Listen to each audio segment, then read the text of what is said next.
I'm Ginger Annis, Alexander County Veteran Service Officer, and today I am with John Maddy. John, would you like to start by telling a little bit about yourself, where you were born, when you were born, and the community where you live?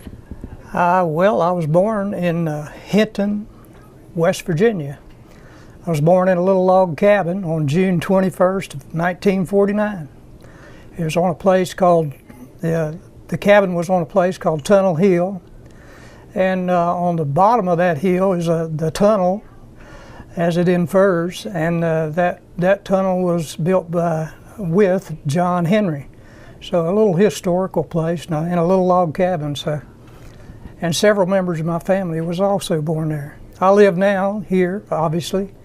I wasn't born here, but I love here. I've been here for about 13, 14 years now. Okay, what community? I live in the Bethlehem community. Okay. What did you do prior to joining the military? Well, actually nothing. I joined the military when I was 17, so I did do some jobs in furniture factories and cotton mills and construction work. And how did you feel about the military or the war, whatever was going on at that time? Well, it was I was sort of in a place at that time to where I needed to be doing something. I wasn't doing too much. And I knew that the draft or the selective service was getting most people like me, so I actually joined the military seeking some training and something better to do than I was doing. Okay.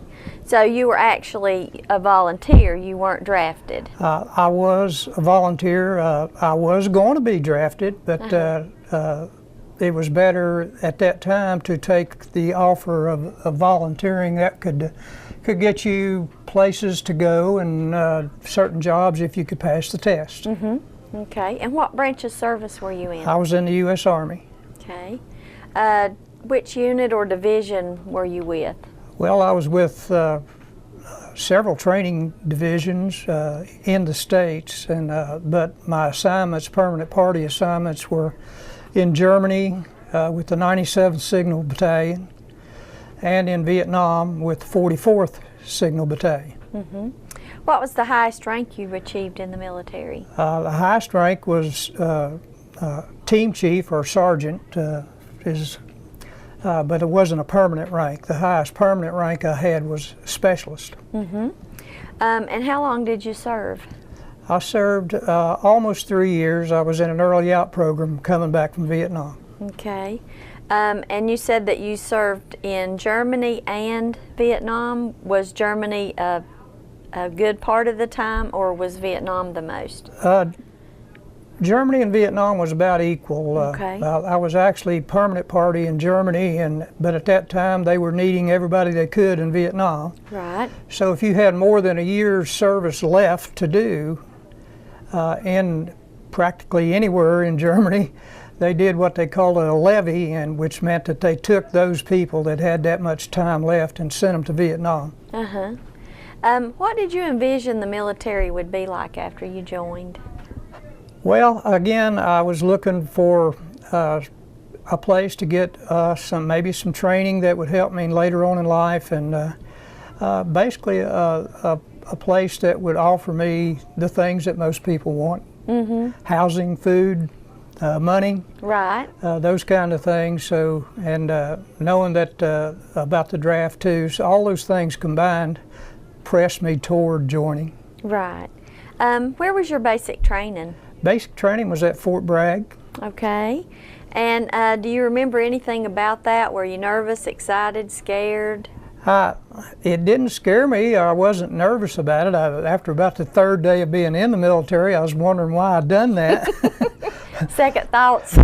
And it took me a while to figure out again why I was there. But no, basic training, although I'd heard some bad things about it, it didn't bother me. Okay.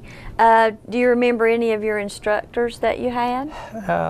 My platoon sergeant was Sergeant I. Moda.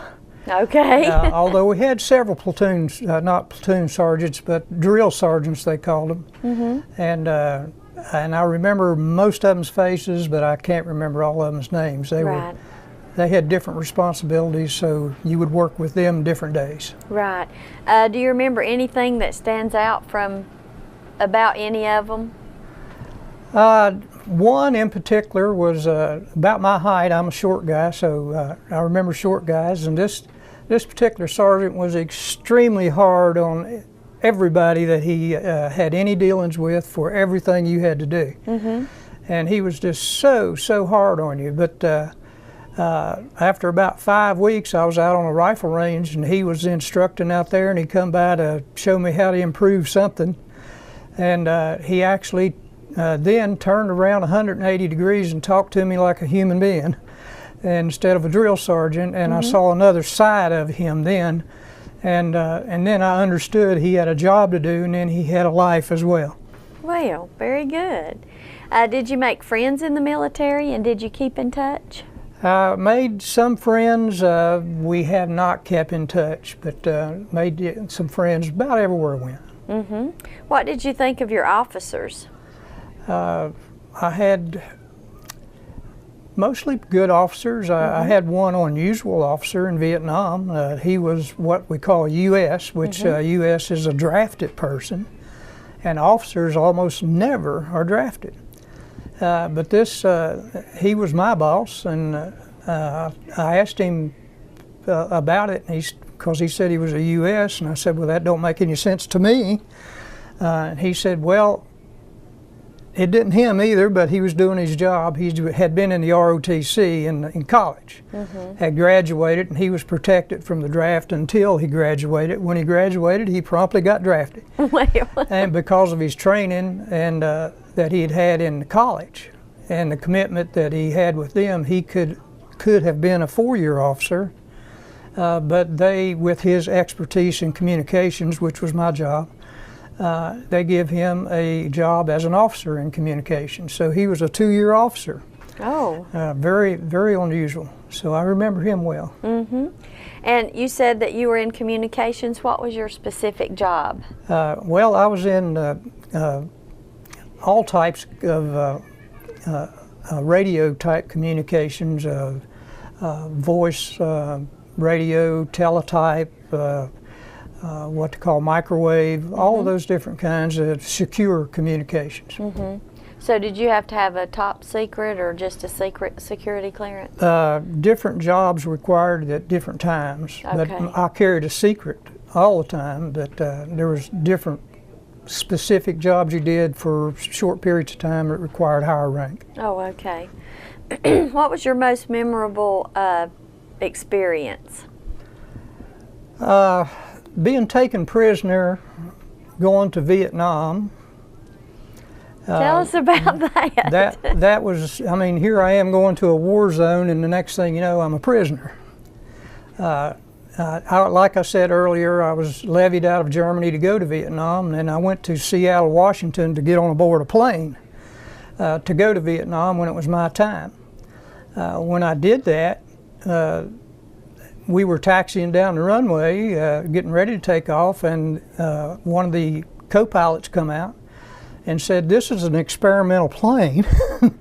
It was actually a civilian plane, but it had 212 fully dressed military guys in it, including me. And they said basically all this plane had been modified to be experimental. Was that they chopped it in the middle and added 10 more feet to the plane to make it bigger, to haul more people.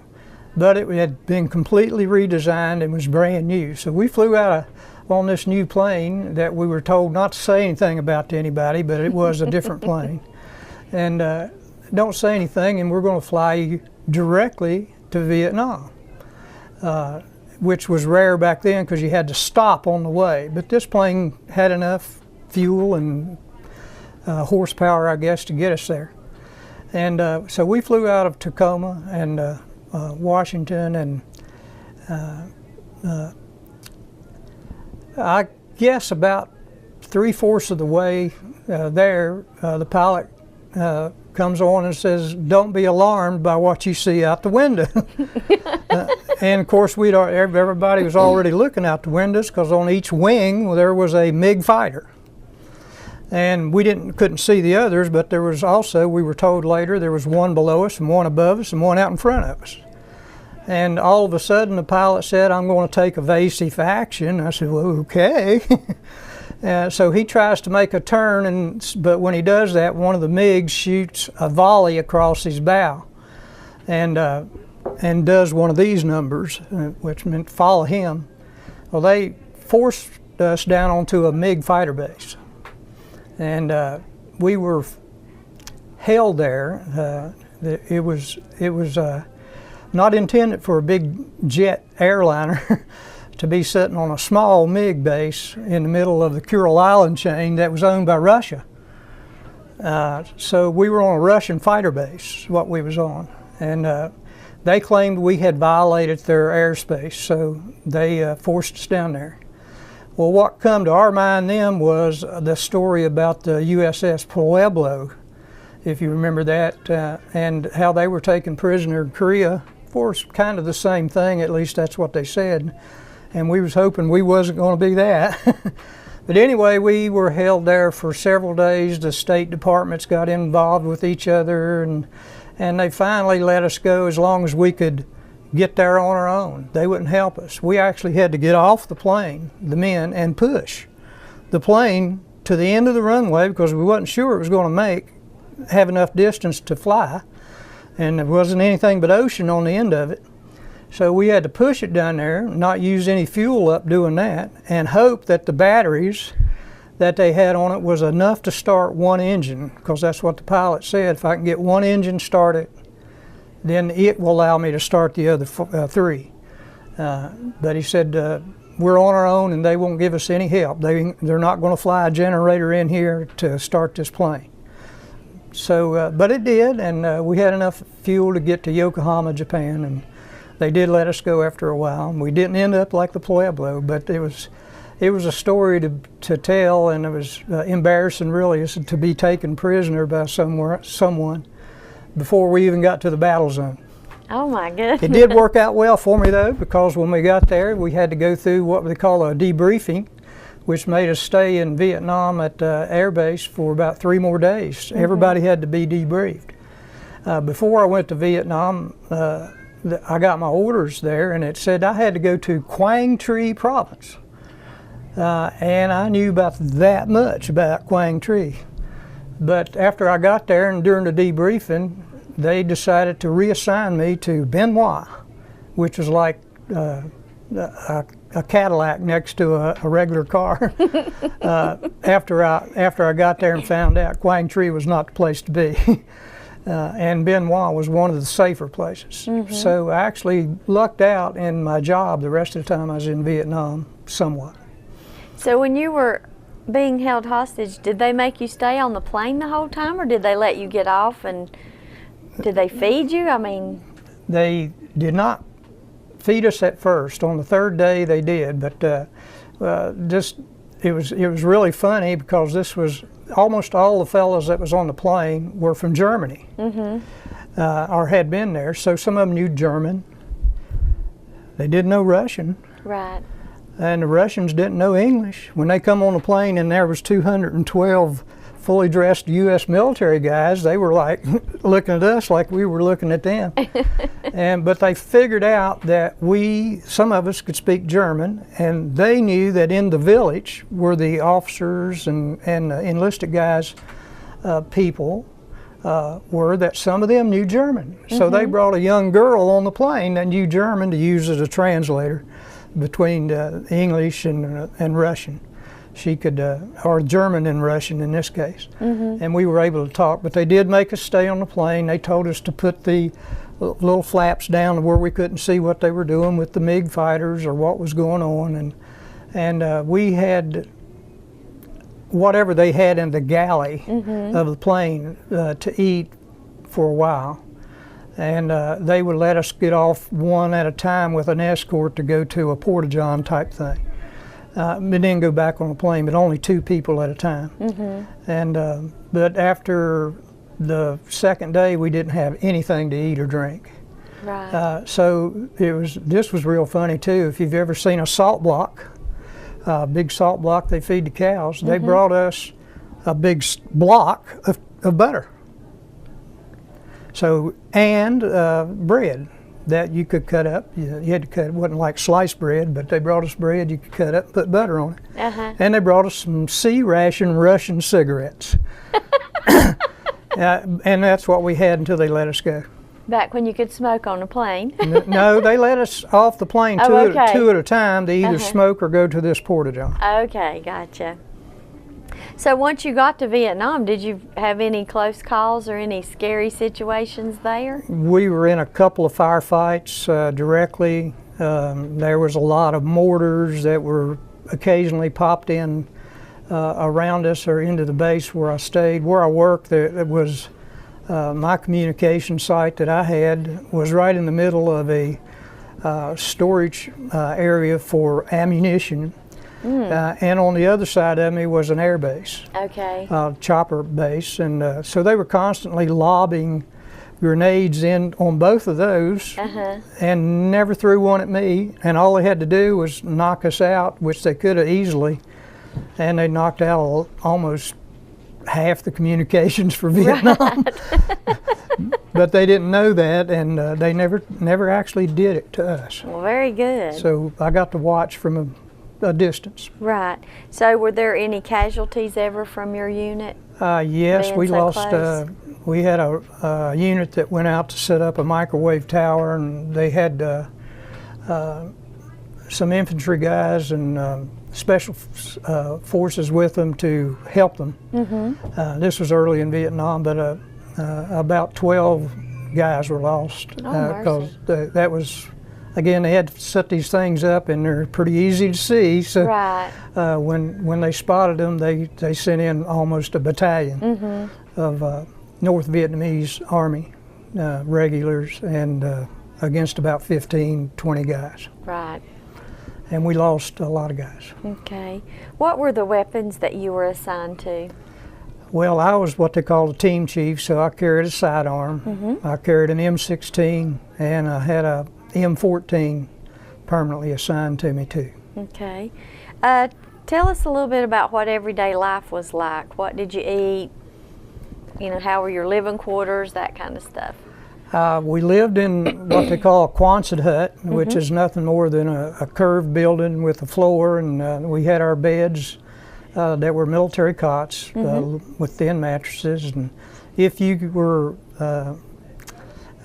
industrious enough, you could find a mosquito net to put on your bed to keep the bugs off of you.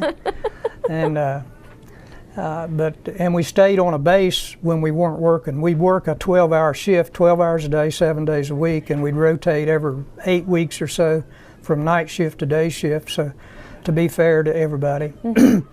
But we actually, like I said, I had what they call a transmitter site, had about 18 transmitters in it, and that was off base, so we worked at that location, then we're transported ourselves back to the base at night or day, depending on our shift. We ate at a mess hall on the base. Okay. And the food was everyday eggs and things. The food was okay. Well, I mean, I wouldn't want to eat it every day, but compared, it was I always try to compare myself to look at me and look at the other guys. And there was a lot of other guys in a lot worse than I had, so I never complained. Right. Did you keep in touch with people back home, and if so, how? There was two forms of transmission there. That was the U.S. mail, which took about 2 weeks turn around, which is what we did mostly. The other way of talking directly to somebody was with what they called a Mars station. Again, I was lucky with that because I was in communications. Mars is a voluntary thing that you do when you're off time. And in Vietnam, where I was at, the Mars station that we run was the headquarters for all of the Mars stations in Vietnam. So each of those outlying stations would feed to us, and we would feed back to the states. But what we basically did was constantly call on HF radio frequencies, any kind of amateur radio operator in the United States, try to get them on the line, find out where they're at, if they were willing to dial up on a regular telephone, collect to a person somewhere in the United States. And we could get people in California calling North Carolina, or we never know who we would get and who was willing to do it. Right. So we had a list of people. You'd get on a waiting list to call. And when we could get communications, we would allow people to talk to their relatives that way, and we would be on the line listening to them. Well, because we had to, when they said one line, "How are you doing?" we'd have to take them off and let the other one say, "I'm doing fine," and then key them back. So we had to hear what they were saying, but then we would give them about 5 minutes to talk to a relative or a loved one, if we could get through, and depending upon who they were on the list. And so we would let them know the best way we could if we had communications and to get to the Mars station now. So it was a potluck kind of thing, really, because you never know if the person could get to the station in time, and how long the communications would be static free, that kind of thing. So we had some communication, but very little. It wasn't that much at all. Waiting list was pages. Oh, I'm pages, sure. Nothing like today. Right. That was it. How did you handle being away from home and family? Not bad. I've always been fairly independent and able to do. Right. What did you do for fun during your leave, or did you have any leave time? They had a program called R&R, which is Rest and Recuperation, which was a 3-day leave. If you had the money, you had to show them that you had the money to go, but they had several places outside of Vietnam that you could go to if you'd show them the required amount of money. You could go to Japan, Singapore, Kuala Lumpur, different places they had sound real nice. But it was 3 days out of Vietnam, and if you could save the money up, and I remember Japan was like $300, which was a lot of money back then. But if you could get $300, get on the list. You had one time while you was in Vietnam that you could do that. So you selected your place, saved your money, and then waited for them to call you. And so you might didn't get it, know might when not. it would happen? No, they would tell you as far ahead as they could, but Right. I usually had time, but you needed to know when you applied that you needed this money. Oh, okay. And if you didn't have it, you had to show the money before you got on the plane. Was that to make sure that you had money to get back, or to make sure you had money once you were there? Make sure you had money when you were there, because the receiving countries did not, and the military did not want you to go to one of these places and embarrass them or us. Okay. So you had to have enough money to pay for your food and stay out of trouble. Right, okay. Did you receive any awards or decorations for your time in the military?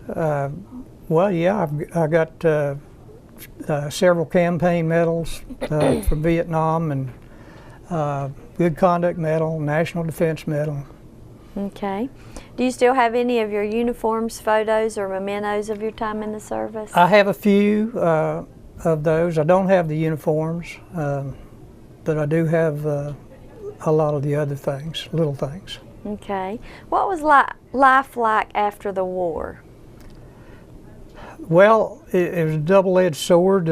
Back then, Vietnam veterans were not received very well in the United States, and most of the ones that I knew didn't publicize the fact that they were in the military. I remember when I actually got out of college, I went to college after Vietnam, and when I got out of college, the first job I had was trying to get Vietnam veterans to identify themselves, but it was more a political thing then. It was for the companies to say, I've employed so many of these Vietnam veterans, but they would also use it would stigmatize you in your job. So I think there was a lot of people like myself that did not identify themselves as a Vietnam veteran for years. And that's pretty much the way it worked for a long time. Uh-huh. Where did you live when you came home? Did you go back to West Virginia, or did you move somewhere else? When I was young, I grew up in Virginia instead of West Virginia. I've spent almost none of my life in West Virginia except being born there. Okay. But I went to school up there, and then actually was recruited out of college back for the Department of Defense. So I worked for the Department of Defense in some classified jobs for about 5 more years after that. So I was out of the country another 5 years. Oh, okay. And didn't really live anywhere. But finally, I came back to.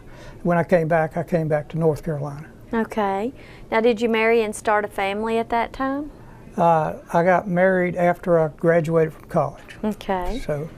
And what's your occupation since leaving the military after your 5 years of well, classified? After the Department of Defense work, I worked for Bell South Telecommunications for 26 years. Okay. Are you active, or do you belong to any veterans organizations in the county? I'm currently the commander of the VFW in Taylorsville, and I'm also a member of the American Legion and the Disabled American Veterans. Was any of your family members or ancestors in the military? One brother and several of my ancestors have been in the military. Yeah. Okay. Now, was your brother in during the time that you were in when you went to Vietnam? No, he was actually my oldest brother. He was in the Korean War. Oh, okay. What would you say to youth today that would be interested in the military? What advice would you give them? I would give them, one, a thumbs up to do it, because I didn't know anything when I was 17 and went in. All I knew was what I mentioned before. It provided me an income and housing and training and maybe some outlook on life that I didn't have at the time. And even though I said after the 3rd day I was there, I don't know what I'm doing here. What was I thinking? I know that even though the Vietnam thing was not the best thing to happen to veterans, the way they were stigmatized, but I also realized that the military taught me a lot of things. One of them was responsibility for myself. 2, how to work with people as a team, and how to respect other people's wishes and knowledge, because you don't know, but you learn in the military quickly that a lot of people from a lot of different places have a lot of different ideas and views, and you learn to respect those, and even if you don't agree with them, but you learn a lot from that, and those things help me the rest of my life. Right. And so I value now, highly value, the experience that I had in the military. Do you have anything else you'd like to say, or anything else you'd like to add? Not that I can think of, but Okay. I appreciate you having me. Well, thank you very much, and thank you for your service. Thank you.